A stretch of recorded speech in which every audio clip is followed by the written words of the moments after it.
हन्ता संसानहन्तारो यत्पादाम्बुजरेणवः यानां तान् निजाचार्यान् प्रणमामि मुहुर्मुहुः यदनुग्रहतो जन्तु सर्वदुःखातिदो भवेत् तमहं सर्वदा वन्दे श्रीमद्वल्लभनन्दं अज्ञानतिमिरान्धस्य ज्ञानाञ्जनशलाकया चक्षुरुन्मीलितं येन तस्मै श्रीगुरवे नमः नमामि हृदये शेषे लीलाक्षिराब्धिशायिनम् लक्ष्मीसहस्रलीलाभिः सेव्यमानं कलानिधिम् चतुर्भिश्च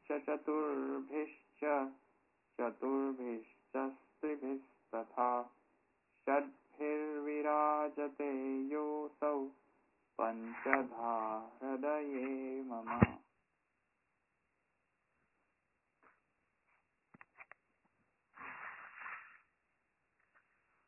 ગઈ વખતે શું લીધું હતું આપણે? આજે નવો અધિકરણ ચાલુ કરવાનો છે, રાઈટ? અમે ગઈકાલે પેલું અતિદેશાધિકરણ વાંચ્યું, તમે હોમવર્ક આપ્યું હતું તે. ઓકે, જ્યોતિષ ચરણાધિકરણ આપણે શરૂ કરીએ.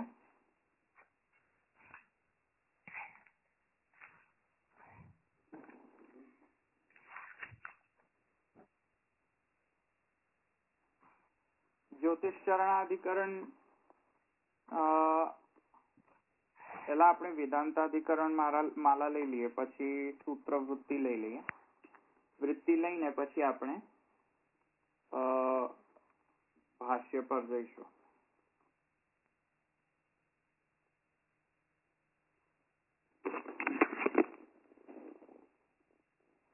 કોઈ વાંચ્યું છે જ્યોતિષ ચરણાધિકરણ?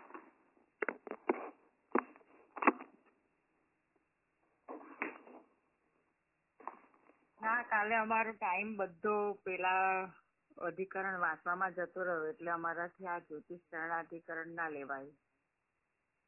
ઓકે,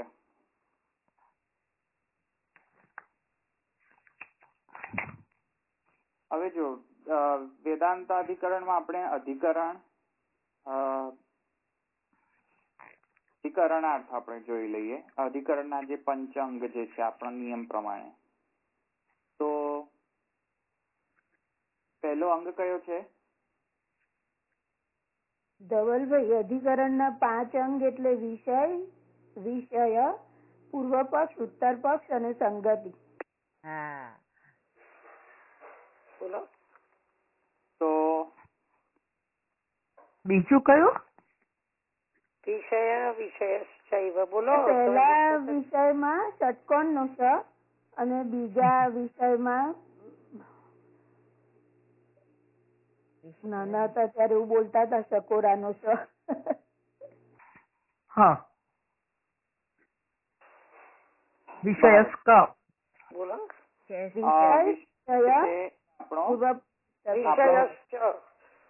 વિષયશ્ચ. એટલે વિષય જે છે આપણો જ્યોતિષ ચરણાધિકરણમાં આપણો જે વિષય જે છે એ વળી પાછો બ્રહ્મ જ છે. અને એમાં જે સંશય છે તે એ છે, આપણે સંશયને થોડુંક આપણે પેન્ડિંગ રાખીએ, કારણ કે જો સંશય ઉપર ડાયરેક્ટ જતો રહીશ તો પાછું થોડું સમજમાં નહીં આવે. પહેલા આપણે પેલે એક ભૂમિકા જોઈ લઈએ, પછી આપણે આ જ્યોતિષ ચરણાધિકરણ માં જે સંશય છે તે આપણે સંશય પર પછી આવીશું આપણે. તો વેદાંત અધિકરણની ને ભૂમિકા? ના, વેદાંતાધિકરણની ભૂમિકા નથી આ. હું અમારી એટલે જનરલ આપણે ભૂમિકા લઈ રહ્યો છું, પછી વેદાંતાધિકરણ માંથી લઈશું. સારું, તો એના 5 છોડી દઈએ છે. એ તો પુસ્તક છે વેદાંત અધિકરણ માલા.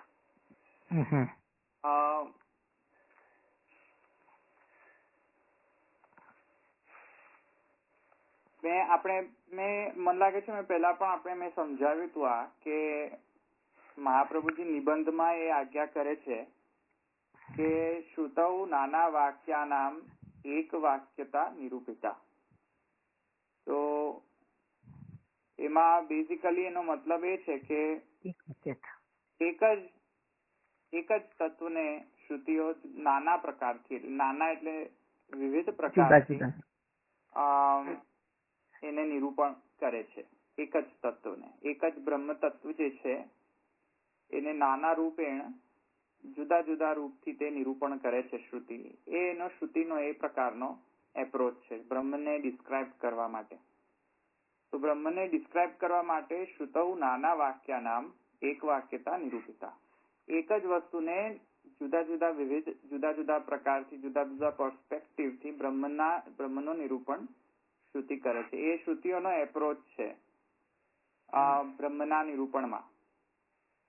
હવે જયારે આ એપ્રોચ શ્રુતિનો હોય છે, શ્રુતૌ નાના વાક્યાનામ એક વાક્યતા નિરૂપિતા, તો જયારે આ એપ્રોચ શ્રુતિ લે તો જયારે એ જ એક તત્વનો જુદા જુદા વિવિધ પ્રકારથી જયારે ડિસ્ક્રિપ્શન થાય તો એમાં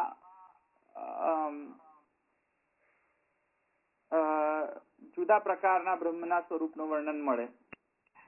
અને એમાં બેઝિકલી બે પ્રકારથી પણ એને ડિવાઈડ કરી શકાય કે જે પ્રકટ રૂપોનું વર્ણન અને જેમાંથી બધા રૂપો પ્રકટ થયા છે તેનું વર્ણન. એમ બે પ્રકારથી પણ થઈ શકે એ એક જ તત્વનું નાના તરીકે, નાના વિધતા. તો પ્રકટ રૂપનું વર્ણન અને જે પ્રકટ થનાર છે, જેમાંથી બધું પ્રકટ થયું છે તે રૂપનું વર્ણન. એવી રીતે એક તત્વનું ઘણી રીતે પ્રતિપાદન શ્રુતિ કરે છે જુદા જુદા વિવિધ પ્રકારથી. ને જેવી રીતે સોનું ને ઘરેણું જે છે એનું એક્ઝામ્પલ, કન્વેન્શનલ એક્ઝામ્પલ આપણે લઈએ છીએ કે જેમાં કોઈ પણ વસ્તુને ડિસ્ક્રાઇબ કરવી હોય તો એ ઘરેણાનું ડિસ્ક્રિપ્શન છે કે ગોલ્ડનું ડિસ્ક્રિપ્શન છે, એમાં ઘણી રીતે આપણે કન્ફ્યુઝ થઈ જતા હોય છે. કેમ કે કન્ફ્યુઝનનું રીઝન શું છે? શ્રુતૌ નાના વાક્યાનામ એક વાક્યતા નિરૂપિતા. એ કન્ફ્યુઝનનું રીઝન છે. કન્ફ્યુઝ આપણે થઈ જઈએ છીએ કે એક જ તત્વનું જુદી જુદી રીતે જયારે વર્ણન મળે ત્યારે આપણે કન્ફ્યુઝ થઈ જઈએ કે આ વર્ણન નો છે, આ વર્ણન કાર્યનો છે કે આ વર્ણન કારણનો છે કે સ્વરૂપનું વર્ણન છે. એમાં આપણે કન્ફ્યુઝ થઈ જતા હોઈએ છીએ. ને એ કન્ફ્યુઝન ઘણી રીતે પેદા થતું હોય છે. મુખ્યત્વે બ્રહ્મના ત્રિવિધ વર્ણન મળે છે આપણા આ શ્રુતિઓમાં. જ્યાં બ્રહ્મના સ્વરૂપનું વર્ણન છે, કોઈક શ્રુતિ બ્રહ્મના સ્વરૂપનું વર્ણન કરે છે, જેવી રીતે મેં તમને કહ્યું હતું પહેલા, સત્યમ જ્ઞાનમ અનંતમ યો વેદ નિહિતમ ગુહાયામ પરમે વ્યોમન સોષ્ણુતે સર્વાન કામાન સહ બ્રહ્મણા વિપશ્યતા. તો સ્વરૂપ વર્ણન છે, સ્વરૂપ લક્ષણ છે બ્રહ્મનું. તો ત્યાં જયારે આવી રીતે સ્વરૂપ લક્ષણ કે સ્વરૂપનું વર્ણન હોય બ્રહ્મનું, તો ત્યાં શ્રુતિ બ્રહ્મનું આવી રીતે વર્ણન કરતી હોય છે સ્વરૂપતયા.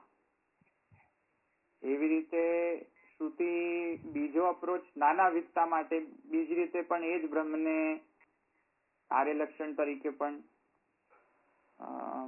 એને ડિસ્ક્રાઇબ કરતી હોય છે બ્રહ્મને. હા, જન્માદ્યસ્ય યતઃ. તો એ એવી રીતે કારણ સ્વરૂપે પણ કે તસ્માદ વા એતસ્માદ આત્મન આકાશ સંભૂત આકાશાત વાયુ વાયુરગ્નિરાપઃ. તો એન્ડ સો ઓન. તો ક્યાંક કાર્યનું વર્ણન છે, ક્યાંક કારણનું વર્ણન છે, ક્યાંક સ્વરૂપનું વર્ણન છે. તો સ્વરૂપનું વર્ણન જ્યાં આવે છે, શ્રુતિ કરે છે બ્રહ્મના સ્વરૂપનો, તો તો ડાઉટલેસલી કોઈને ડાઉટ હોતો જ નથી. બધા એકમતથી આચાર્ય એમ કહે છે કે હા અહીંયા તો અમે માનીએ છીએ કે આ બ્રહ્મનો સ્વરૂપનું વર્ણન છે, બ્રહ્મનું વર્ણન છે. પણ જ્યારે કાર્ય કે કારણનો ડિસ્ક્રિપ્શન આવે છે ત્યારે ત્યાં કન્ફ્યુઝન પેદા થાય છે કે ભાઈ આ કારણનો એટલે બ્રહ્મનો એટલે કાર્યનો ડિસ્ક્રિપ્શન છે કે કારણનો ડિસ્ક્રિપ્શન છે, ત્યાં પોસિબિલિટી કન્ફ્યુઝનની પેદા થઈ જાય કે ભાઈ આ કયા પ્રકારનું વર્ણન છે, કાર્યનું વર્ણન છે કે કારણનું વર્ણન છે, બ્રહ્મના કયા સ્વરૂપનું વર્ણન છે, કારણ રૂપનું વર્ણન છે કે કાર્ય રૂપનું વર્ણન છે. જેવી રીતે ફોર એક્ઝામ્પલ ગઈ વખત આપણે 2-3 અધિકરણથી આપણે એ જ પ્રોબ્લેમ ડીલ કરી રહ્યા છે કે જયારે ક્યાંક પણ આકાશની શબ્દની વાત આવે છે ત્યારે વળી પાછી એ પ્રોબ્લેમ સતાવતી હોય છે કે કાર્ય રૂપ આકાશનું વર્ણન છે કે કારણ રૂપ આકાશનું વર્ણન છે. તો આકાશ જે છે એના માટે આ વળી પાછું કન્ફ્યુઝન પેદા થઈ જાય. જ્યાં એમ ચોખ્ખું કહ્યું હોય કે સત્યમ જ્ઞાનમ અનંતમ, ત્યાં તો કોઈને ડાઉટ જ ન હોય કે આ કોનું વર્ણન છે, એ તો કોઈને પણ ડાઉટ ન હોય. પણ જ્યાં આકાશ છે, જ્યાં હિરણ્ય છે, હિરણ્યમય છે, આવા બધા ડિસ્ક્રિપ્શન આવે ત્યારે બધા આચાર્યને પ્રોબ્લેમ થઈ જાય કે હવે આનું કન્ફ્યુઝન કેવી રીતે ડીલ કરવું. આ કન્ફ્યુઝન વાળા સ્ટેટમેન્ટ છે. કેમ કે બેઝિકલી વળી પાછું એપ્રોચ શ્રુતિનો એ છે કે શ્રુતૌ નાના વાક્યાનામ વાક્યતા નિરૂપિતા. એક જ તત્વનું આટલા બધા રીતે ડિસ્ક્રિપ્શન થાય ત્યારે આપણને વળી પાછું કન્ફ્યુઝન થઈ જાય કે આ કાર્ય છે કે કારણ છે, ખબર નહીં. બ્રહ્મના કાર્ય રૂપનું વર્ણન છે કે બ્રહ્મના કારણ રૂપનું વર્ણન છે, ખબર નથી અમને. આમાં કન્ફ્યુઝન થઈ જાય. આવી સમજમાં. એ રીતે આ લાસ્ટ જે 2 અધિકરણ છે, લાગે 2 અધિકરણ કે 3 અધિકરણ, 3 અધિકરણ થી આ જ પ્રોબ્લેમ ને ડીલ કરી રહ્યા છે. આનંદમયા અધિકરણ થી લઈને મોસ્ટલી અનુગમાધિકરણ સુધીની એ જ માથાકૂટ ચાલશે કે ભાઈ આ કારણનું વર્ણન છે કે કાર્યનું વર્ણન છે. માને બ્રહ્મમાંથી જગતની ઉત્પત્તિ થઈ તો જગતનું વર્ણન છે કે બ્રહ્મનું વર્ણન છે, બ્રહ્મ જે કારણ રૂપ છે એનું વર્ણન છે. કેમ કે ગઈ વખતે આપણે એ જ અધિકરણ આનંદ જે છે, આનંદમય, કેમ કે વિકારાર્થ છે તેથી જગત રૂપ કાર્ય રૂપનું વર્ણન છે, કારણ રૂપ ન ગણી શકાય. ત્યાં પણ કન્ફ્યુઝન થયું. એવી રીતે હિરણ્યમય અંતસ્તત ધર્માધિકરણમાં પણ હિરણ્યમય કેમ કે મયટ પ્રત્યય છે, વિકારાર્થ છે, દાઢી છે વગેરે છે, ઇન્દ્રિય છે, અવયવો છે, તેથી કાર્ય રૂપનું વર્ણન છે, કારણ રૂપનું વર્ણન નથી. તો આવા બધા પ્રોબ્લેમ્સ પેલી શ્રુતિનો અપ્રોચ ના લીધે આપણને શરૂ થઈ જાય કન્ફ્યુઝન. સમજમાં? એટલે નાના વાક્ય એક રૂપતા બતાવે એટલે કારણ રૂપ બતાવે તો બ્રહ્મનું જ વર્ણન થયું એમ સમજવાનું ને? હા, પણ અલ્ટિમેટલી તો એ બ્રહ્મનું વર્ણન છે, પણ કરવું છે ને કે આ સ્વરૂપનું વર્ણન છે કે કાર્યનું વર્ણન છે કે કારણ રૂપનું વર્ણન છે. વળી પાછું ડિફરન્શિએટ તો કરવું જ પડશે ને. જેવી રીતે કાર્યમાં બ્રહ્મમાંથી આકાશ ઉત્પન્ન થયું અને પછી એન્ડ સો ફોર્થ આકાશાત વાયુ વાયુરગ્નિરગ્નિરાપઃ. તો હવે જે આકાશ એકચ્યુઅલી લિંગ તરીકે બ્રહ્મના લિંગ તરીકે યુઝ થતું હતું એ તો નથી ને. આ અચ્છા આકાશ તો નથી ને. તો એટલીસ્ટ એ કન્ફ્યુઝન તો થઈ જ જશે ને આપણને કે ત્યાં આકાશનું વર્ણન બ્રહ્મના લિંગ તરીકે થયું છે, સિમ્બોલ તરીકે થયું છે, અને અહીંયા આકાશનું વર્ણન જે છે તે એઝ એ કાર્યરૂપ બ્રહ્મના કાર્યરૂપનું વર્ણન છે. તો ત્યાં તો કન્ફ્યુઝન થશે ને કે હવે મારે આને કાર્યરૂપ ગણવું કે કારણરૂપ ગણવું, કેમ કે જો એમાં જ કન્ફ્યુઝન રહે કે કારણ રૂપનું વર્ણન છે કે કાર્યરૂપનું વર્ણન છે, તો મિસઇન્ટરપ્રિટેશન થવાના કેટલા બધા ચાન્સીસ છે. આવ્યું ને સમજમાં? હ્યુજ મિસઇન્ટરપ્રિટેશન થાય. જો આપણે કાર્યરૂપનું વર્ણન ને કારણ રૂપનું વર્ણન લઈ લઈએ તો પણ હ્યુજ મિસઇન્ટરપ્રિટેશન થાય. આવ્યું સમજમાં? એટલે એ ત્યાં આકાશ શબ્દને કાર્ય, બ્રહ્મનો કાર્ય માનવું કે કારણ માનવું, એ તો અન્વય છે કે વ્યતિરેક છે. આવ્યું ને સમજમાં? એ અંશ છે કે અંશી છે, હુ નોઝ. એટલે એ હોલ એન્ડ સોલ નું વર્ણન છે કે એના અંશોનું વર્ણન છે, હુ નોઝ. કારણ કે શ્રુતૌ નાના વાક્યાનામ એક વાક્યતા નિરૂપિતા. તો આકાશને પણ કોઈક જગ્યાએ બ્રહ્મલિંગ તરીકે વાપરશે, કોઈક જગ્યાએ જ્યોતિને બ્રહ્મના તરીકે વાપરશે, ના ચરણ તરીકે વાપરશે,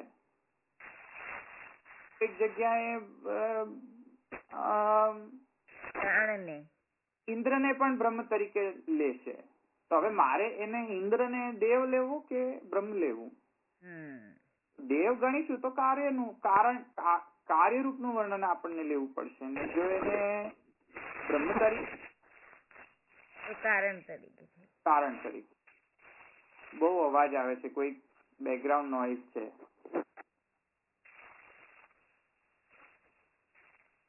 જે લોકો બોલતા ન હોય તો ગઈકાલે પ્રાણ અધિકરણમાં બી આ જ આવ્યું હતું. સાતપાથા બ્રાહ્મણમાં જે શ્રુતિ હતી એ કાર્યનું વર્ણન હતું ને પેલા છાંદોગ્યમાં કારણનું હતું. તો હા, એટલે આ બેઝિક આ પ્રોબ્લેમ આપણે ડીલ કરીએ છીએ. બેઝિકલી આપણે કે જે પ્રથમ પાઠ જે છે એમાં આ પ્રોબ્લેમ્સ આપણે, અને મુખ્યત્વે આ જ પ્રોબ્લેમ આગળ જતા પણ આ જ ડીલ કરશે, આ પ્રોબ્લેમ. તો હવે સ્વરૂપનું વર્ણન છે, મેં તમને પહેલા જ ચોખવટ કરી કે સ્વરૂપનું વર્ણન છે તેથી ક્લેરિટી થોડીક હોય છે, ક્લેરિટી થોડી આવે છે કે હા આ સ્વરૂપનું વર્ણન છે. પણ જ્યાં કારણ કે કાર્યનું વર્ણન આવે છે ત્યારે થોડો પ્રોબ્લેમ ઉભો થઈ જાય છે, કન્ફ્યુઝન ત્યાં થઈ જતું હોય છે. તો એ કન્ફ્યુઝનને દૂર કરવા માટે આ બધા અધિકરણો છે. એ કન્ફ્યુઝન એ એક્ઝામ્પલ્સ થી સમજીને આપણે એક જનરલ રૂલ તરીકે આપણે એને તારવણી કરવાની છે. જરૂરી નથી કે હવે અહીંયા કેમ કે છાંદોગ્ય ઉપનિષદમાં મોસ્ટ ઓફ શ્રુતિમાં સંદેહ થાય છે તેથી છાંદોગ્ય ઉપનિષદને ટાર્ગેટમાં રાખી છે. છાંદોગ્ય ઉપનિષદમાં જ બધું કન્ફ્યુઝન છે એવું માનવાની જરૂર નથી. બ્રહ્મસૂત્રકારનો બેઝિક એપ્રોચ એ છે કે આમાં જે કન્ફ્યુઝન થાય છે કે કારણ રૂપનું વર્ણન છે કે કાર્ય રૂપનું વર્ણન છે, એ કન્ફ્યુઝનને ડીલ કરવા માટે, રૂલ્સ ડિફાઇન કરવા માટે જ આ બ્રહ્મસૂત્રકારે આ બધું અધિકરણ લીધા છે. હવે એને આપણે સેમ રૂલ્સ ને આપણે એક્સટેન્ડ કરીને બીજા બધા શ્રુતિમાં પણ આપણે એપ્લાય કરી શકીએ જ્યાં સંદેહ થતો હોય ત્યાં. તો આપણે પહેલા એક રૂલ જોઈ લીધો કયો કે અસાધારણ ધર્મ હોય, કોઈ પણ એકાદ અસાધારણ ધર્મ હોય ડિસ્ક્રિપ્શનમાં, તો એ અસાધારણ ધર્મ જે છે એ કારણનો અસાધારણ ધર્મ છે. સમજમાં? એટલે કારણનો અસાધારણ ધર્મ કાર્યમાં નથી જતો ને કાર્યનો અસાધારણ ધર્મ કારણમાં આવતો નથી. તેથી કરીને કાર્યના જે લૌકિક ધર્મો છે, બધા જ ધર્મ જો લૌકિક ધર્મ મળતા હોય આપણને, તો પછી તેમાં આપણે એવો સંદેહ ન કરી શકીએ કે આ કાર્યનો વર્ણન છે કે કારણ. ડેફિનેટલી કાર્યનો વર્ણન છે. પણ જ્યાં એકાદ પણ ડાઉટલેસલી ડાઉટફુલી જો આપણને એકાદ કારણ રૂપનો ધર્મ અંદર ઇન્જેક્ટ થતો દેખાતો હોય કે નહીં લાગે છે બધા અલૌકિક ધર્મો, પણ એકાદ અલૌકિક ધર્મ કારણનો અંદર ઘૂસી ગયો છે, તો ત્યારે પછી આપણે સંદેહ ઉત્પન્ન કરવો જોઈએ કે ભાઈ શું આ કાર્યનું વર્ણન છે કે કારણનું વર્ણન છે. અને જ્યારે સંદેહ ઉત્પન્ન થાય ત્યારે અધિકરણ ચાલુ થાય. તો એ આપણે પહેલા રૂલ જોઈ લીધો અંતસ્તક ધર્માધિકરણની અંદર. આવ્યું સમજમાં?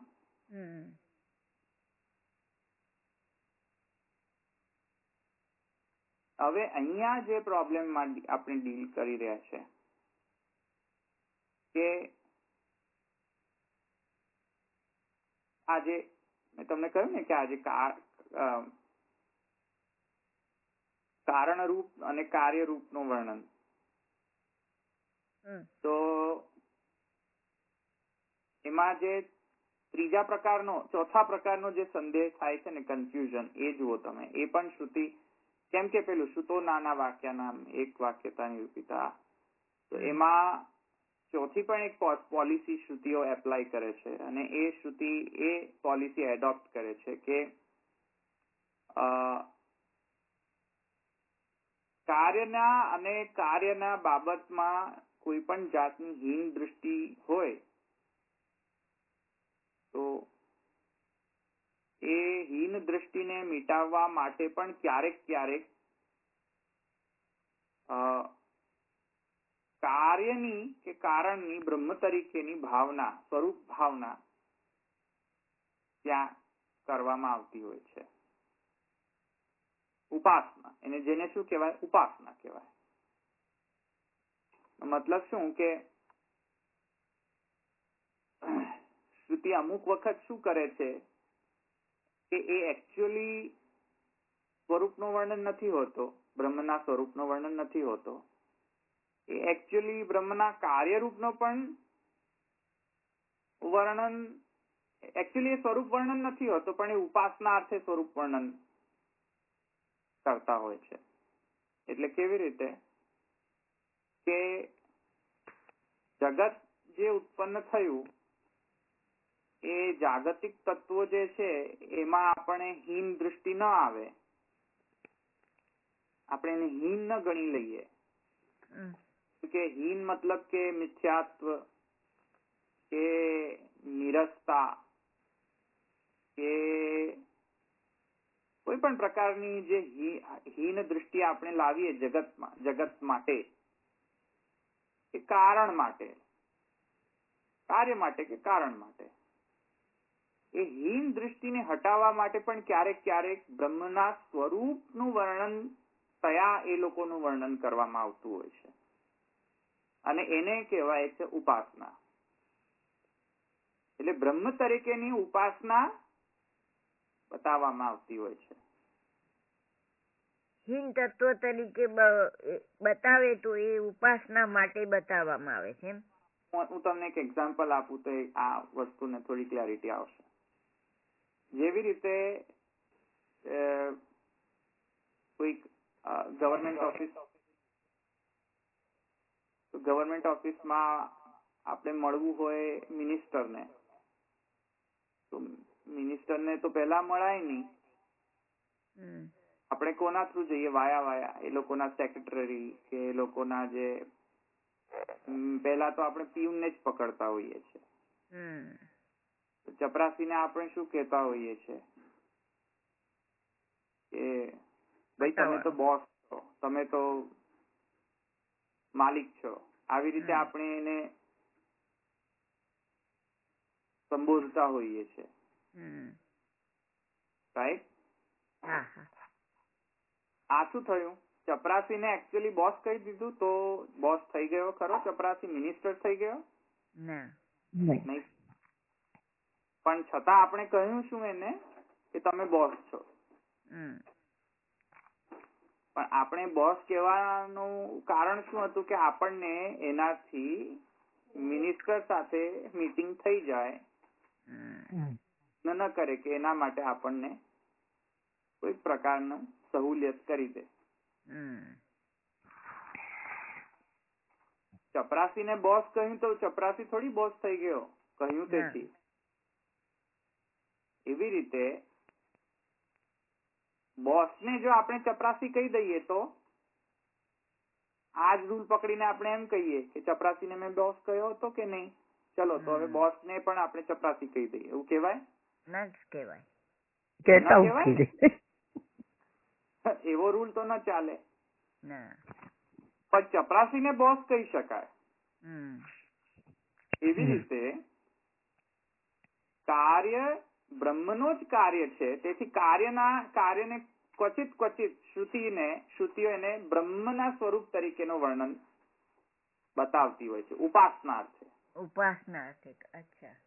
કે હોય તો કાર્યરૂપનું જ વર્ણન, પણ કેમ કે આપણે એ કાર્યમાં હીન દ્રષ્ટિ ન આવી જાય પેલી ચપરાસીની માફક કે હે આ તો ચપરાસી છે. એવી રીતે બ્રહ્મનું જે કાર્ય છે એ હીન છે એવી દ્રષ્ટિ ન આવી જાય, એટલે ક્યાંક શ્રુતિ આ પણ કહેતી હોય છે કે ભાઈ આ શું બ્રહ્મ છે આ તો. પણ બ્રહ્મ છે એનો મતલબ કે કઈ બ્રહ્મ સ્વરૂપનું વર્ણન ન ગણી શકાય એને. એને તમે સ્વરૂપ વર્ણન તરીકે ન લઈ શકો. જેવી રીતે ચપરાસીમાં ગુણો હોય એવા બોસમાં ગુણો હોય એવું તમે કહી શકો? ના. ના કહી શકો. પણ છતાંય તમે એને ચપરાસીને કહો છો શું? બોસ કહો છો. પણ બોસમાં એવા ગુણો હોય છે? નથી હોતા. તો એવી રીતે શ્રુતિ શું હોય છે કે કાર્યનો જે પ્રાકૃત ગુણો છે એને સબ્લિમેટ કરે બ્રહ્મમાં.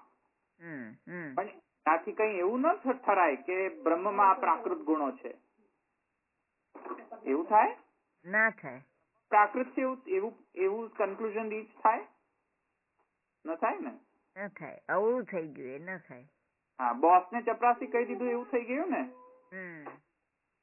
પણ બોસ કેન ઓલ્સો બીકમ, એ ચપરાસી કોનો છે? બોસ નો છે. સમજમાં આવ્યું ને? હા, એટલે કહેવાનો મતલબ એ હતો કે ઉપાસનાર્થે પણ ક્યાંક આવા સ્ટેટમેન્ટ કહેવામાં આવતા હોય છે. કેવી રીતે? ફરીથી બીજો એક્ઝામ્પલ જો. શ્રુતિમાં એવું કહેવામાં આવે છે કે બ્રહ્મદાસા બ્રહ્મકિતવા ઉત.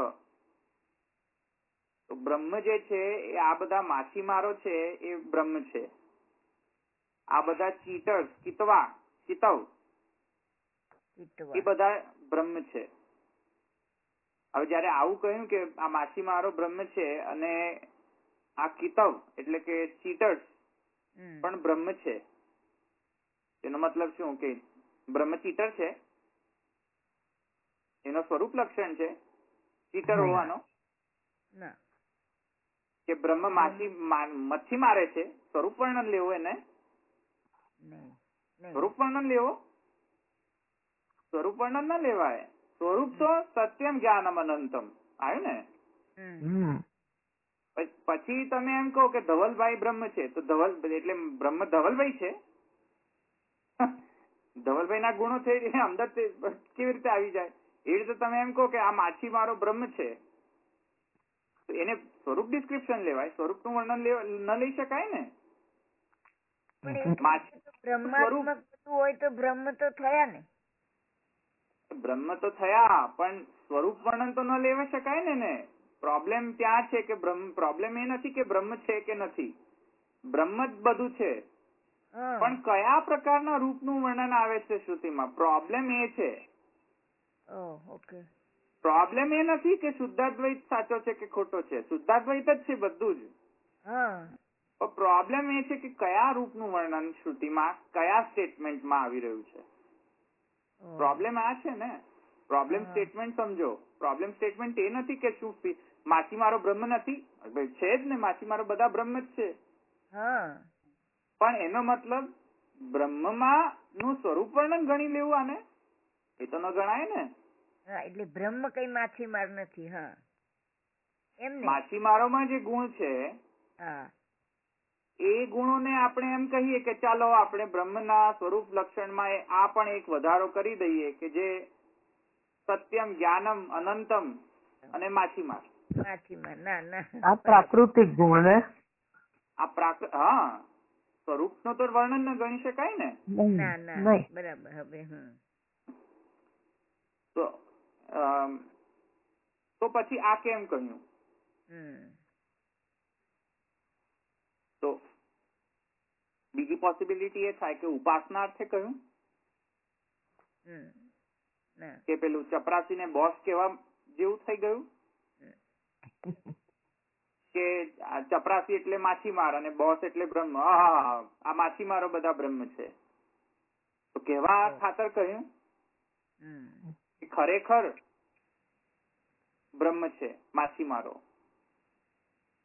તો ઉપાસના અર્થે જો મેં તમને પહેલા કહ્યું કે ખરેખર બ્રહ્મ હોય તો ખરેખર બ્રહ્મ નો મતલબ સમજાવો. હવે એમ કોઈ કે આ તો બ્રહ્મ નું સ્વરૂપ લક્ષણ છે, સ્વરૂપ લક્ષણ લઈએ તો બધી વેડફી જાય. સ્વરૂપ લક્ષણ તો લઈ જ ન શકાય આને, એ તો મેં તમને સમજાવ્યું.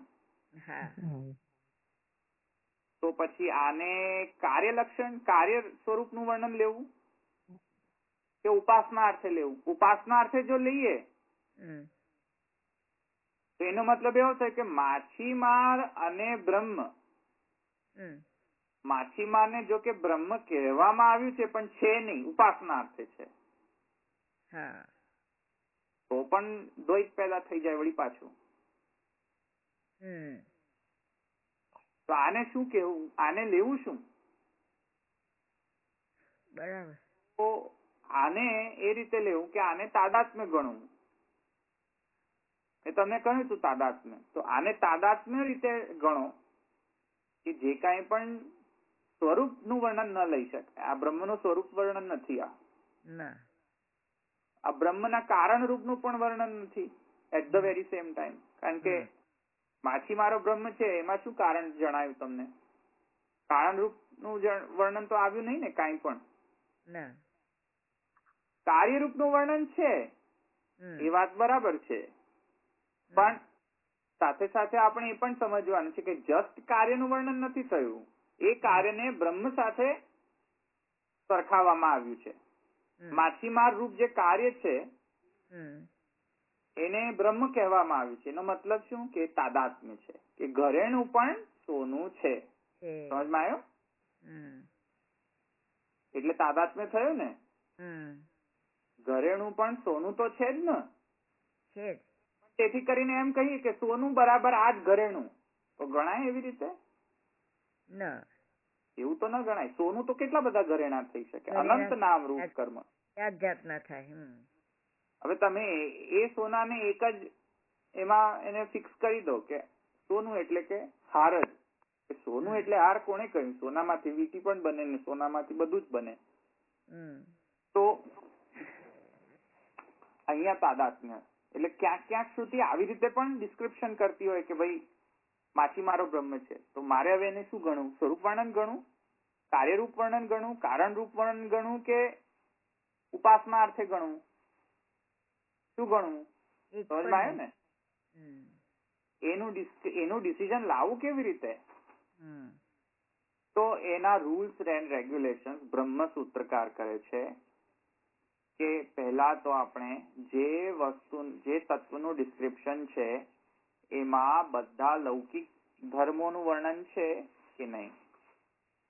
લૌકિક ધર્મોનું વર્ણન હોય, બધા જ ધર્મો લૌકિક હોય, કોઈ પણ અલૌકિક કે અપ્રાકૃત કે અસાધારણ કારણના ધર્મ ન જણાતા હોય ત્યાં, તો પછી એ ડિસ્ક્રિપ્શનને કાર્યનું ડિસ્ક્રિપ્શન ગણવું, કારણ રૂપ ડિસ્ક્રિપ્શન નહીં ગણવું. અચ્છા, સ્વરૂપ વર્ણનમાં તો ક્લેરિટી છે જ.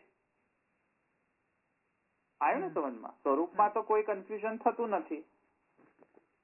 તો એ રૂલ તો એની તો કોઈ જરૂરિયાત જ નથી કે સ્વરૂપનું વર્ણન છે કે નહીં. એ તો ક્લિયર કટ બધાને ખબર પડી જતી હોય છે કે આ બ્રહ્મનું સ્વરૂપનું વર્ણન છે કે નહીં. સ્વરૂપ તો પ્યોર. અચ્છા, હવે ત્રીજો રૂલ એ આવ્યો કે જો આવા અસાધારણ કે સાધારણ ધર્મો પરનું પણ તમને ખ્યાલ ના આવતો હોય, એ ધર્મ કારણને પણ એપ્લાય થતું હોય ને કાર્યને પણ એપ્લાય થતું હોય, તો શું કરવું? સમજો કે એકાદ ધર્મ જે છે એ માત્ર કારણમાં જ છે, કારણ કાર્યમાં ન હોઈ શકે, તો ક્લિયર થઈ ગયું ને કે કાર્યરૂપનું વર્ણન છે. બરાબર. યા તો સમજો કે કાર્યમાં જ એપ્લાય થાય છે, કારણમાં એપ્લિકેબલ જ નથી, તો પણ ક્લિયર થઈ ગયું કે કાર્યનું વર્ણન છે. પણ ત્રીજી પોસિબિલિટી એ પણ આવી શકે કે એવા ધર્મોનું વર્ણન છે કે જે બંનેમાં એપ્લાય થતા હોય, કારણ રૂપનું પણ વર્ણનમાં પણ એપ્લાય થતા હોય અને કાર્યમાં પણ એપ્લાય થતા હોય. કરવું શું કરવું? તો પછી ત્યાં ઓલવેઝ ચેક જોઈએ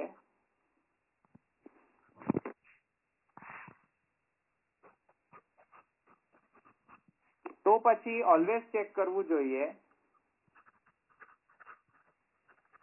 કે કાર્ય અને કારણમાં સ્વરૂપની કઈ ઉપાસના માટે તો નથી કહ્યું ને એ ધર્મો. સમજાયું? પેલો ઉપાસના વાળો પાછો ચેક કરવો જોઈએ. પેલું મેં તમને સમજાવ્યું ને, ચપરાસીનો ઉપાસના, ઉપાસના માટે તો નથી કહ્યું ને, એ ચેક કરવું જોઈએ. સમજમાં આવ્યું?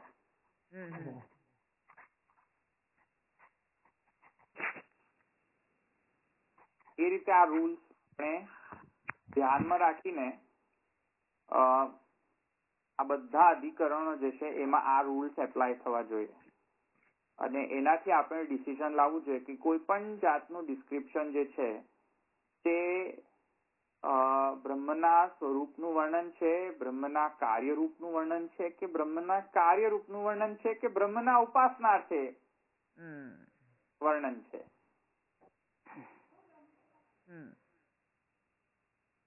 કે બ્રહ્મના તાદાત્મ્ય જણાવવા માટે છે. સમજમાં આવ્યું ને? છે શું આ? કોઈ કયા પ્રકારનું ડિસ્ક્રિપ્શન છે આ? આવ્યું ને સમજ? એ તો સમજમાં આવે છે કે બધું જ બ્રહ્મ છે, પણ અહીંયા પ્રોબ્લેમ એ નથી. પ્રોબ્લેમ એ છે કે કયા પ્રકારના બ્રહ્મના સ્વરૂપનું વર્ણન છે. કાર્યરૂપનું વર્ણન છે કે કાર્યરૂપનું વર્ણન છે, કારણ રૂપનું વર્ણન છે કે સ્વરૂપનું વર્ણન છે. એ ઉપાસના છે. ખાલી જસ્ટ માત્ર ઉપાસના કરી છે. સમજમાં આવ્યું? ક્યારેક ક્યારેક ઉપાસના અર્થે જસ્ટ ખાલી કહી દે કે શું બોસ શું ચાલે છે. પેલો બોસ થોડી થઈ ગયો, બોસ તો નથી થતો ને. એ રીતે. તો હવે શ્રુતિ જે છે એ કયા રૂપનો વર્ણન કરે છે એ તમને ખબર પડવી જોઈએ. બ્રહ્મસૂત્રકારની આવું ઇન્ટેન્શન છે આ બધા અધિકરણો પાછળ. ઇન્ટેન્શન બ્રહ્મસૂત્રકારનો આ ઇન્ટેન્શન છે કે એક જ તત્વને આટલા બધા રૂપથી વર્ણન કરશે તો તમે કન્ફ્યુઝ થશો. કોઈક વખતે કારણ રૂપનો ડિસ્ક્રિપ્શન બ્રહ્મનો કાર્યનું વર્ણન તરીકે બ્રહ્મનો ડિસ્ક્રાઇબ કરશે, કોઈક વખતે બ્રહ્મના સ્વરૂપનું વર્ણન ડિસ્ક્રાઇબ કરશે, કોઈક વખતે બ્રહ્મના રૂપનું વર્ણનથી ડિસ્ક્રાઇબ કરશે, કોઈ વખત જસ્ટ ખાલી ઉપાસના અર્થે કરશે ડિસ્ક્રિપ્શન. આવ્યું સમજમાં? પછી શું છે, હાઇપોથિસિસ હલી જાય આપણો, એકનું એક બીજામાં મિક્સ થઈ જાય તો શું કાર્ય ને શું કારણ અને શું સ્વરૂપ ખબર જ ન પડે. આવ્યું ને સમજમાં? પછી શું છે કે કયો સ્વરૂપ ઉપાસના માટે છે, એટલે ઉપાસના એટલે આ ઉપાસના નહીં, હવે પેલી છે સાધન. કયો બ્રહ્મ પૂજનીય છે ને કયો બ્રહ્મ મોક્ષદાન કરશે, કારણ કે બધા રૂપો બ્રહ્મના મોક્ષદાન નથી કરી શકતા. આવ્યું સમજમાં? તમે બ્રહ્મના કાર્યનું તમે જો ઉપાસના કરો, ઉપાસના મતલબ આ ઉપાસના નહીં જે ચપરાસીની ઉપાસના કરી એ ઉપાસના નહીં, સાધન. મોક્ષાર્થે જે સાધન કરીએ છીએ તે સાધના રૂપ ઉપાસના. તો એ ઉપાસના જો તમે કરશો, સાધન કરશો બ્રહ્મ પ્રાપ્તિ માટે, તો બ્રહ્મ પ્રાપ્તિ માટે કાર્યરૂપનો તો ઉપાસના નહીં કરો ને, એ કરશો? ન કરીએ ને, કારણ માટે કરવાનું હોય તો પછી એનું કેવી રીતે કરાય? આપણે મોક્ષ જ મેળવવો હોય તો ન કરાય ને. ન કરાય. હા, તો એ ડિસિઝન ક્યારે આવશે કે જ્યારે આપણને ખ્યાલ હોય કે શું કાર્ય છે ને શું કારણ રૂપનું ડિસ્ક્રિપ્શન, શું સ્વરૂપનું ડિસ્ક્રિપ્શન છે. નહીં તો શું છે, પછી પણ આ ગાડી પણ બ્રહ્મ છે, આ માછીમારો બ્રહ્મ છે, ને આ ચીટર્સ પણ બ્રહ્મ છે. જાઓ જઈને બાટલી પીઓ, બારમાં જાઓ, બરાબર, પછી ગટગટાઓ બાટલીઓ બધી, અને પછી કહો કે આ શ્રુતિમાં તો કહ્યું છે કિતવા ઉત, આ બધા ચીટર્સ બ્રહ્મ છે. તો ભાઈ ચીટર્સ બ્રહ્મ હોય તો શા માટે અમે ચીટર ન થઈએ? તો એ તો આચરણ માટે થોડી કહ્યું છે. સમજમાં આવ્યું ને? તો ભેલસેલ થઈ જાય ને જયારે સ્વરૂપનું વર્ણન શું, કાર્યનું વર્ણન શું ને કારણ રૂપનું વર્ણન શું ભેલસેલ થઈ જાય, ત્યારે પછી આવા બધા પ્રોબ્લેમ્સ થઈ જાય કે તમારા બ્રહ્મવાદમાં તો બાટલી પણ બ્રહ્મ છે, ને બાર પણ બ્રહ્મ છે, ને દારૂ પણ બ્રહ્મ છે, ને નોનવેજ એ બ્રહ્મ છે. તો પછી જલસા કરો ને. પછી શુદ્ધાદ્વૈતમાં તો સર્વમ ખલવિદમ બ્રહ્મ.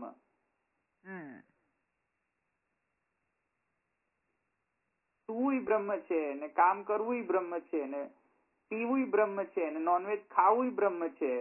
બધું બ્રહ્મ છે. શું બ્રહ્મ થી બહાર છે? પછી એટલું બ્રહ્મ જ્ઞાન થઈ જાય.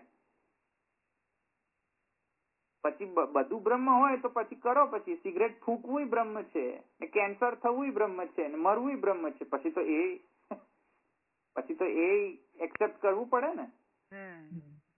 પછી તો અમે તમને લાત મારી એ બ્રહ્મ છે, ને જેલમાં મોકલીએ એ બ્રહ્મ છે. પોલીસ પકડી જાય એ બ્રહ્મ છે.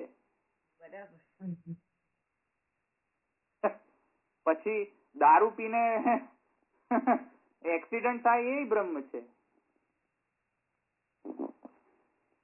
તો એ શું છે, પેલું ભેલસેલ થઈ જાય ને ત્યારે પછી આ પ્રોબ્લેમ થાય કે શું સ્વરૂપ, શું કાર્ય ને શું કારણ ને શું ઉપાસના, એ ખ્યાલ જ ના આવે. પછી આવી રીતે તમે સમજો શ્રુતિને, બધું એક જ છે ને, એકનું એક જ કયા કર્યું છે, એમાં શું છે વળી?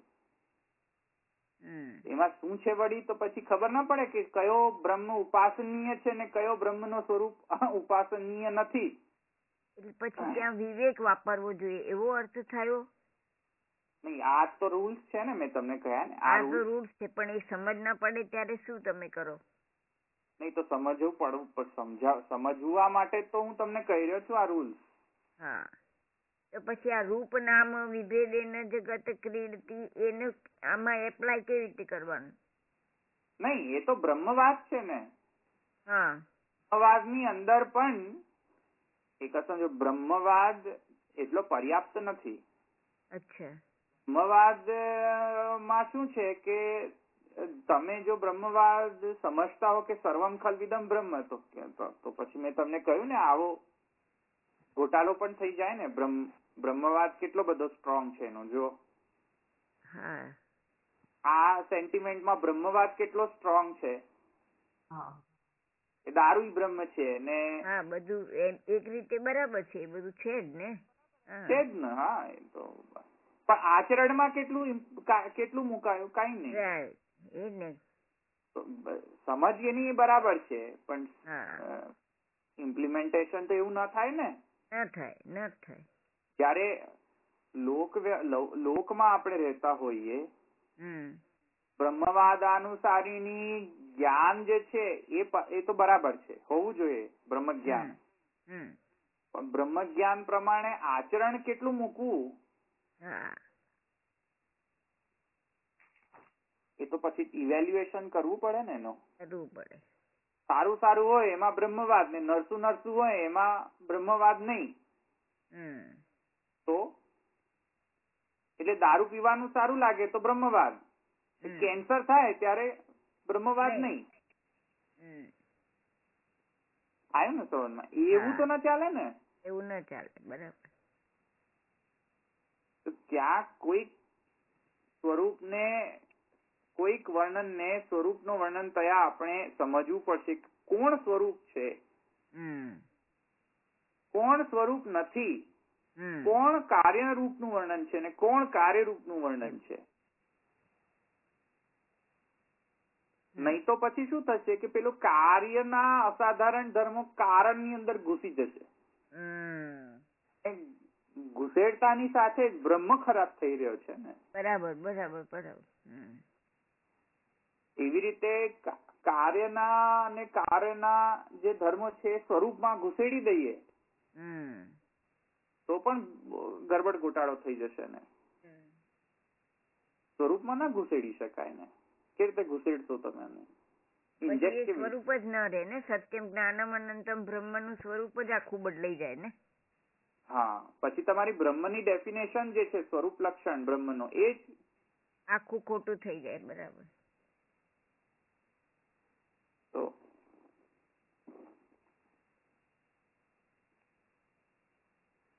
એ રીતે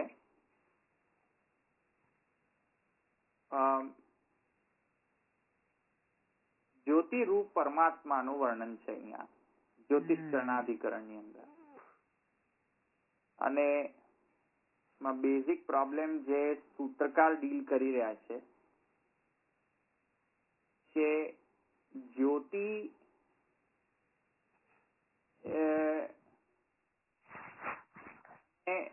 બ્રહ્મના ચતુષ્પાદ છે અને એમાં ડિસ્ક્રિપ્શન આવે છે કે બ્રહ્મના 4 પાદ છે એમાંનો જે એક પાદ છે એ જગત રૂપે થયો છે 1/4. સમજમાં આવ્યો? 1/4. બ્રહ્મના 4 પાદ છે એમાંથી એક પાદ 1/4 ઓફ બ્રહ્મન 1/4 ઓફ બ્રહ્મન જગત રૂપે બન્યું છે અને 3/4 જે રહ્યું ને ભાગ એ હજુ કન્સીલ્ડ છે, ડાર્ક મેટર છે. Nobody knows what is it.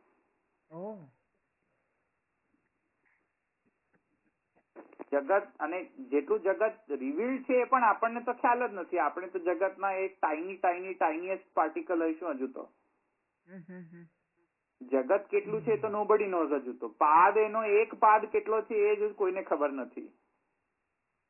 તો ત્રિપાદ બીજા જે ત્રિપાદ રહ્યા એ કેટલા હશે એ તો કોઈને પણ નથી ખબર. એની તો કલ્પના જ ન કરી શકાય ને. જયારે એક પાદ જ નથી ખબર કે એક પાદ કેટલો વ્યાપ્ત છે તો ત્રિપાદ તો કેટલો, એ તો આઉટ ઓફ ક્વેશ્ચન છે એને મેજર કરવું. તો બ્રહ્મના 4 પાદનો ડિસ્ક્રિપ્શન આવે છે. એવી રીતે ગાયત્રીના પણ 4 પાદનો ડિસ્ક્રિપ્શન આવે છે. તો ગાયત્રીના 4 પાદ અને બ્રહ્મના 4 પાદ બંનેમાં કન્ફ્યુઝન થયું કે હવે જયારે પણ 4 પાદનું વર્ણન આવે તો ગાયત્રીનો પાદનું વર્ણન છે કે બ્રહ્મનો પાદનું વર્ણન છે. થયું ને? ઉત્પન્ન થઈ ગયું ને. આ 4 પાદ કોના? બ્રહ્મના કે ગાયત્રીના? કારણ કે ગાયત્રીમાં પણ ચતુષ્પદા છે. ગાયત્રી ચતુર્થ વિસર્ગમાં આવે છે. તો હવે પ્રોબ્લેમ એ થઈ ગયો કે આ પાદનો જે વર્ણન છે એ કોનો વર્ણન છે? ગાયત્રીનો વર્ણન છે કે પછી બ્રહ્મના ધર્મોનું વર્ણન છે, બ્રહ્મના પાદોનું વર્ણન છે? કોનું વર્ણન છે? જ્યોતિષ ચરણાભિધાનાત જ્યોતિ જે છે એ જ્યોતિના 4 પાદનું વર્ણન છે. તેથી જ્યોતિ કોણ છે? બ્રહ્મ છે કે ગાયત્રી છે? સમજમાં આવ્યો? બરાબર. કોણ છે તે? એ કોનો ડિસ્ક્રિપ્શન છે? કાર્યનું વર્ણન છે કે કારણનું વર્ણન છે કે બ્રહ્મના સ્વરૂપનું વર્ણન? Vote is it? ઉપાસના છે? શું છે? સમજમાં આવ્યો? પ્રોબ્લેમ સમજમાં આવ્યો ને? ગાયત્રી ને બ્રહ્મને સિમિલર કેવી રીતે ગણ્યા? ચતુષ્પાદ ને લીધે બંનેના 4 5 છે ને એટલે. અચ્છા. પોતાર ચતુષ્પદી એટલે કેમ કે ચરણાભિધાનાર્થ જ્યોતિના ચરણનો અભિધાન કહ્યો છે. તો ચરણનો અભિધાન જેને હોય એના તો બે જ છે, યા તો બ્રહ્મ કે તો ગાયત્રી. ગાયત્રીના પણ ચરણોનું અભિધાન છે કે નહીં? અને બ્રહ્મના પણ ચરણોનું અભિધાન છે પુરુષ સૂક્ત ની અંદર. વિશ્વાભૂતાની છે ને, એક પાદ વિશ્વ થયો છે. હજુ 3/4 તો ખબર જ નથી કે શું છે તે. 3/4 તો કન્સીલ્ડ છે, નોબડી નોઝ. પેલી ડાર્ક મેટર ને ડાર્ક એનર્જી બાવાએ કહી હતી ને વાત. એ ત્રિપાદ છે, ત્રિપાદસ્ય. Third dark matter dark energy.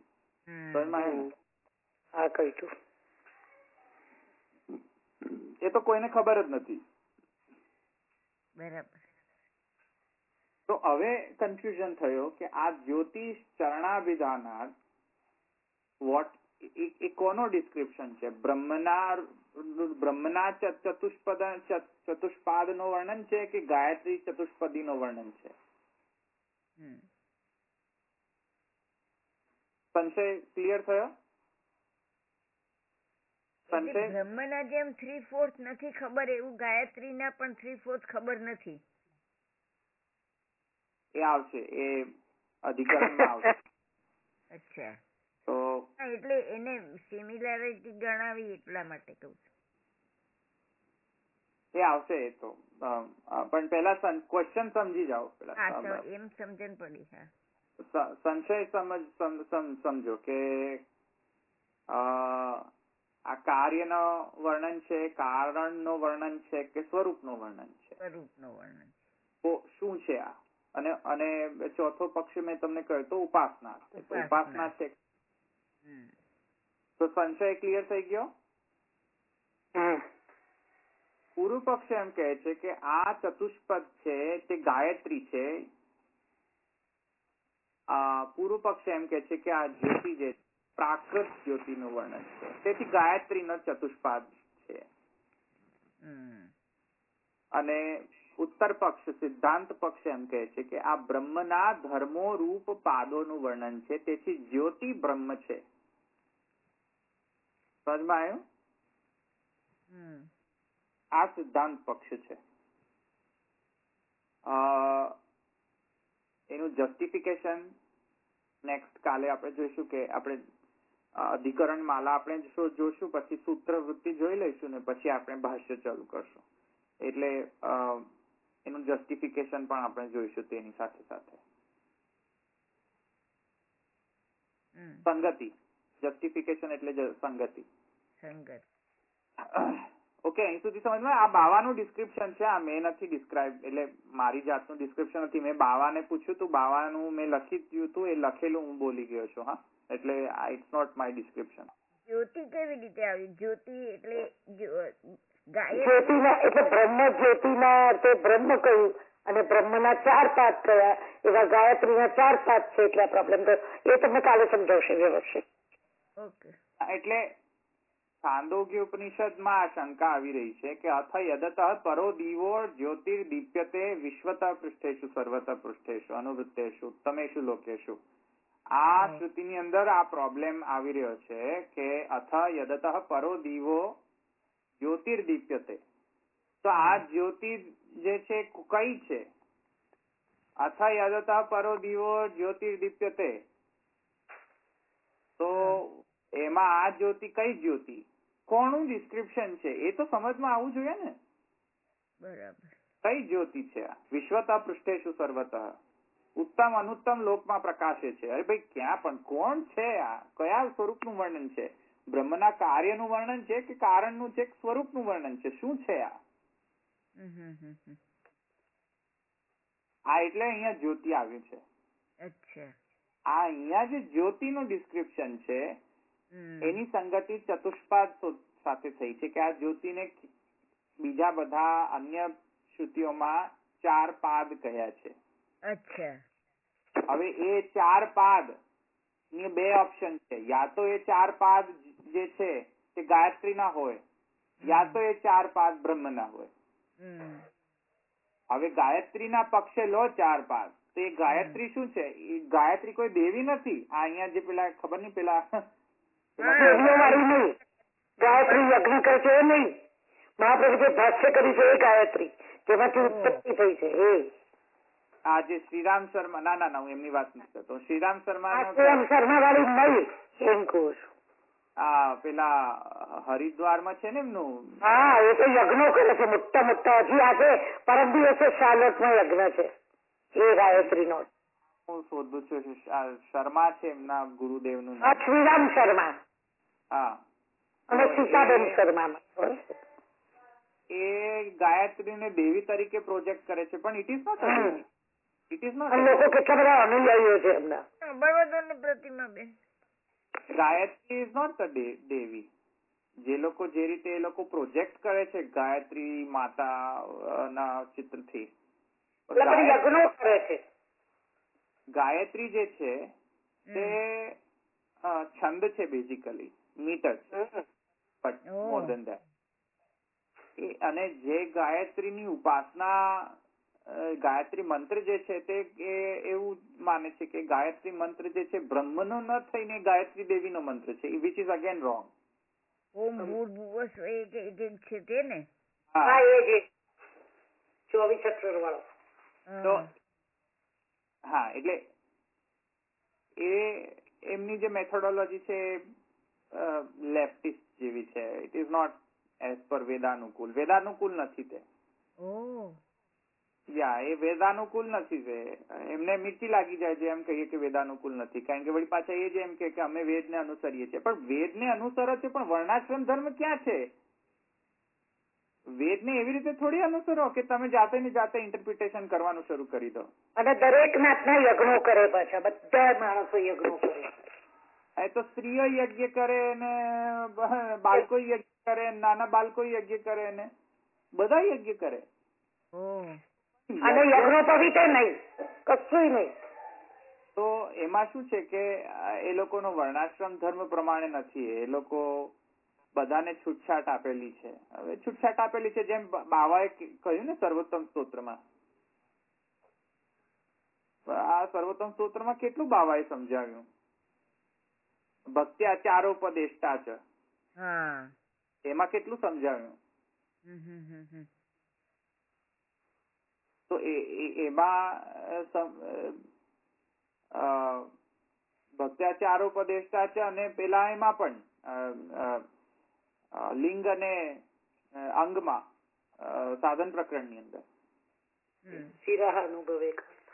ના ના, વિરહાનુભવે નહીં. આ સાધન પ્રકરણની અંદર એ બાવાએ કેટલું સ્પષ્ટ કર્યું છે કે વર્ણાશ્રમ ધર્મના અનુસાર અત્યારે કોઈ કરતું જ નથી. અને હવે વર્ણાશ્રમ ધર્મ તમારો ન રહ્યો તો તમને વૈદિક કર્મ કેવી રીતે પ્રાપ્ત થાય? ન થઈ શકે. અમેરિકા આવું છે બાળકોને, પછી બ્રાહ્મણે કેવડાવું છે. બરાબર. તો કેવી રીતે ચાલે? વર્ણાશ્રમ જ ધર્મ ભંગ થઈ ગયો દેશાંતર કર્યું પછી. અને પછી વર્ણાશ્રમ ધર્મ પાલવવાનો પાછો. એક તો દેશાંતર કરવું જાણી જોઈ ને, પાછું એવું એ નહીં કે અહીંયા કોઈ પ્રકારની કોઈ કમ્પલ્ઝન હોય કે અહીંયા આવવું હોય. જાણી જોઈને આવું, દેશાંતર કરવું. દેશાંતર કરો એટલે વર્ણાશ્રમ ધર્મ ભંગ થઈ ગયો. ચોખ્ખું જ લખ્યું છે. બ્રાહ્મણ જ ન રહ્યા તમે. પછી બાળકો અહીંયા આવે ને પછી આવું જ થાય ને. બાવાએ ચોખ્ખું કહ્યું.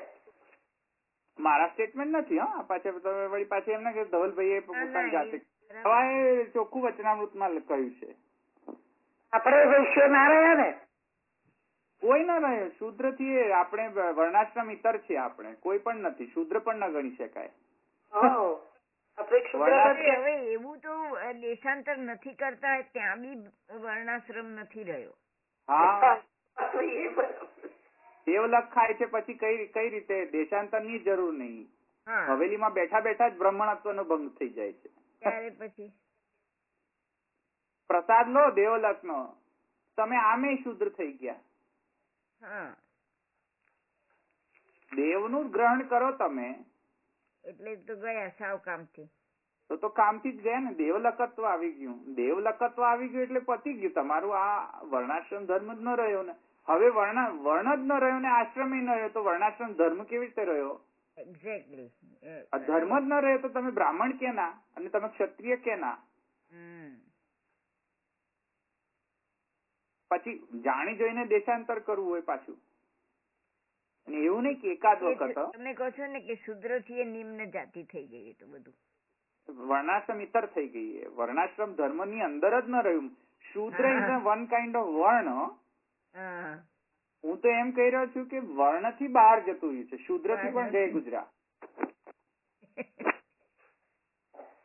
તો સારું છે કે શૂદ્ર હોય તો at least they are in within વર્ણ. પણ ક્ષુદ્ર બ્રાહ્મણો મુખમાસિત બાહુરાજન્યાકૃત ઉરુ તદસ્ય યદ વૈષ્ણવ પદાભ્યામ ક્ષુદ્ર જાયતે. તો પગમાંથી તો ઉત્પન્ન થયા છે ને. તો વર્ણાશ્રમ ઇતર થઈ ગયા. દેશાંતર કે એકાદ વાર દેશાંતર નહીં પાછું દો. Every month, every 6 months summer ટાઈમમાં. સમર ટાઈમ બસ એ. every 6 months દેશાંતર થાય. ઇન્ડિયા ટુ અમેરિકા અને America to India. every 6 months. કેટલી વખત બ્રાહ્મણત્વનો ભંગ થયો? બાબાએ આ એક્સપ્લેન કરેલું હતું સાધન પ્રકરણની અંદર. તો કોનું વર્ણન છે આ જ્યોતિ? એ ગાયત્રીનું વર્ણન છે કે કોનું વર્ણન છે? મેં તમને સમજાવ્યું જેવી રીતે ગાયત્રીનું મિસઇન્ટરપ્રિટેશન થાય છે કે કોઈ દેવી છે, પણ એ દેવી નથી. ગાયત્રી છંદ છે એવું કીધું ને? છંદ છે. હા, એક છંદ છે. દેવતા પુરુષોત્તમ. ગાયત્રી એવી કોઈ દેવી નથી, એ છંદ છે. અને જે મંત્ર છે ગાયત્રી મંત્ર કહે છે, એ ગાયત્રી મંત્ર મતલબ કે ગાયત્રી દેવીનો મંત્ર એવું ઇન્ટરપ્રિટેશન નથી. ગાયત્રી મંત્ર ગાયત્રી રૂપી છંદ મંત્ર છે. એ મંત્રમાં ગાયત્રી છંદ વપરાય છે બોલવામાં, ગાનમાં. Okay okay. અને એક ગાયત્રી છંદ 24 નો હોય છે માત્રાનો. એટલે ચતુષ્પદા કહેવાય છે. અચ્છા. એ મીટર એટલાનો માત્રાનો હોય છે. એ મીટર એને ગાયત્રી મંત્ર કહે છે. બાકી એ ગાયત્રી દેવીનો મંત્ર નથી, એ બ્રહ્મનો જ મંત્ર છે. તે બ્રહ્મનું ડિસ્ક્રિપ્શન છે. ત્યાં દેવીનું વર્ણન નથી ત્યાં. એ બ્રહ્મનું ડિસ્ક્રિપ્શન છે. એ મંત્રમાં બ્રહ્મવાદ જ છે. મહાપ્રભુજીએ ત્યાં ચોખવટ કરેલી છે ગાયત્રી ભાષ્યમાં. એમાં બ્રહ્મનો તો ગમે ત્યાં નથી બોલાતા. આ તો બધે આ મંત્ર તો તમે જ્યાં જુઓ ત્યાં પિક્ચરોમાં અહીંયા ત્યાં ને બધે બોલાતા હોય છે. હા, એટલે ને એ તો સોંગ છે. એ તો જસ્ટ બાવાએ કહ્યું હતું ને કે તિલક લગાવો તો ટેટુ લગાવો, એવી રીતે આ કોઈ ટેટુ છે. ટેટુ છે કોઈ જાતનો. લગાવી દો તો લગાવી દો. કોણ રોકવાનું હતું? તમને કોણ રોકવાના હતા જપ કરવામાં? ગાયત્રી મંત્ર જપ કરો તો કરો, એનો કોઈ યુઝ નથી. It is just like a song. It is just like અ ફિલ્મી સોંગ. મિનિંગલેસ છે. વિધાઉટ વર્ણ અને આશ્રમ તમે જો ગાયત્રી મંત્ર જપ કરવા પણ બેઠા, ઇટ ઇઝ મિનિંગલેસ. કોઈ પણ ઇટ ઇઝ જસ્ટ એઝ ફિલ્મી song. Coca Cola, Pepsi Cola, Coca Cola, Pepsi Cola એવું ગણો, કાં તો ઓમ ભૂર્ભુવસ્વ ગણો. It is one and the same thing. It is Coca-Cola, Pepsi-Cola only. It is of no use. એની તો જબરી ઉપાસના. એ લોકો સવારમાં વહેલા ઉઠીને નામ તેમ કરીને પછી એનાથી સમૃદ્ધિ મળે છે એવું કે છે. ના તો એ બસ કોકા-કોલા, પેપ્સી-કોલા થઈ ગઈ ને. બ્રહ્મને ન સમજ્યા ઓમ ભૂર્ભુવસ્વમાં અને આવું બધું સમજી બેઠા તો કોકા-કોલા અને પેપ્સી-કોલા થઈ ગયું ને. જે સમજવાનું હતું તે તો સમજ્યા જ નહીં. વેદાધ્યયન નથી કરવું, બ્રહ્મચર્ય નથી પાળવું અને ગાયત્રી મંત્ર જપ કરવો છે. Where will it this go? કોઈને વેદાધ્યયન કરવું નથી. પેલો સ્વાધ્યાયો ધ્યેતવ્ય એ તો કોઈને કરવું જ નથી. અષ્ટવર્ષમ બ્રાહ્મણમ ઉપનયિત તમ અધ્યાપયિત. કોણ અષ્ટવર્ષમ બ્રાહ્મણમ ઉપનયિત કોણ કરે છે અત્યારે? અષ્ટવર્ષમ બ્રાહ્મણમ ઉપનયિત કોઈ કરે છે? નહીં. લગ્ન થવાનો એના આગલા દિવસે ઉપનયન થાય, રાઈટ? તો અષ્ટવર્ષ ત્યાં તો સ્વાધ્યાય ધ્યેતવ્ય એ તો ભૂલી જ જાઓ. અત્યારે તો સ્વાધ્યાય ધ્યેતવ્ય નહીં, અત્યારે તો કોલેજ ધ્યેતવ્ય. કોલેજ પેલા ધ્યેતવ્ય, કોલેજ સ્કૂલ, પછી જો ટાઈમ મળે તો સ્વાધ્યાય ધ્યેતવ્ય, પછી તો સ્વાધ્યાય નું અધ્યયન થાય, નહીં તો સ્વાધ્યાય નું અધ્યયન ના થાય. આ ગાયત્રી નો વર્ણન છે, એટલે ગાયત્રી નો વર્ણન છે માને કે પેલી છંદ નો વર્ણન છે. સમજમાં આવ્યું ને હવે? દેવી નો નહીં હો ભાઈ સાહેબ, હવે પાછા દેવી ના ગણતા આવે. મેં તમને ક્લિયર, કોઈ દેવી નથી એવા, ગાયત્રી દેવી કોઈ નથી એવી. એ છંદ છે એકચ્યુઅલી. તો એ ગાયત્રી રૂપી છંદ નું વર્ણન છે કે આ બ્રહ્મ નું વર્ણન છે? હવે સમજમાં? ઇવન મને ખબર નહીં તમને ખબર છે કે નહીં, પણ બાવાએ એ ચોખવટ પણ કરી હતી. તો ખબર નહીં તમને એટલો એનો સ્ટ્રોંગ એમ્ફેટિકલી તમને એ ખબર પડી કે નહીં, પણ મહાપ્રભુજીને મહાપ્રભુજીએ તો ચોખ્ખું કહ્યું છે કે બ્રાહ્મણ જે છે એ જાતિ વિશેષ નથી. ઇટ ઇઝ નોટ અ જાતિ. હા, કહ્યું છે, ઘણી બધી વખત કહ્યું છે. હા, બ્રાહ્મણ, ક્ષત્રિય,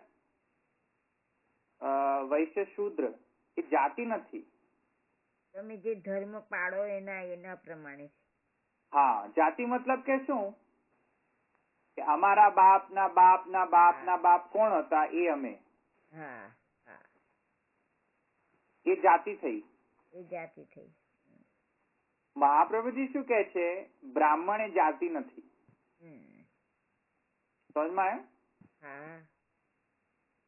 એ જાતિ જ નથી. એ તો દેવતા એમાં પ્રવિષ્ટ થાય તો તમે બ્રાહ્મણ ગણો. બ્રાહ્મણમાં બ્રાહ્મણ દેવતાનું આહ્વાન થાય તમે બ્રાહ્મણ ગણાવો.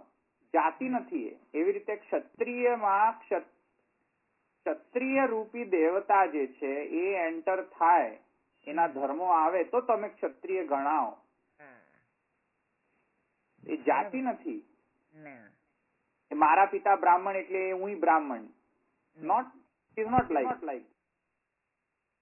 સમજમાં આવ્યું ને? વંશ પરંપરા નથી કશું. યસ.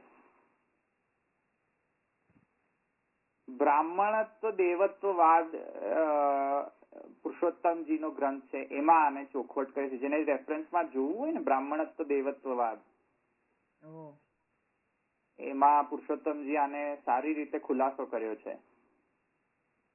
દેવતા આવે એટલે એના એવા સંસ્કારો થાય ત્યારે થતું હશે ને?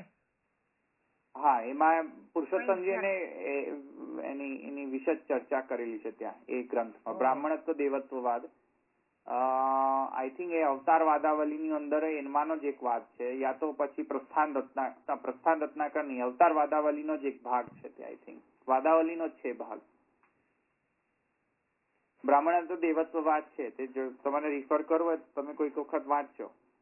પુરુષોત્તમજી લખેલો છે, અવતાર વાદાવલી ની અંદર છે. આઈ થિંક એ દ્રઢહીન ચરણ કેરો ભરોસો, દ્રઢહીન ચરણ કેરો, શ્રી વલ્લભ નખ ચંદ્ર છટાવિન, સબ જગમાં અંધેરો ભરોસો, દ્રઢહીન ચરણ કેરો, સાધન ઓર નહીં યા કલી में जासु हो कहा कहे द्विविध आंधरो, बिना मोल को चेरो भरोसो, दृढ़ चरणन केरो। श्री वल्लभाधीश की जय, श्री गोसाई जी परम दयाल की जय, श्याम सुंदर श्री अम्बे महारानी की जय, द्वारिकाधीश की जय। सर्वे वैष्णव जय श्री कृष्ण। जय श्री कृष्ण। जय श्री कृष्ण।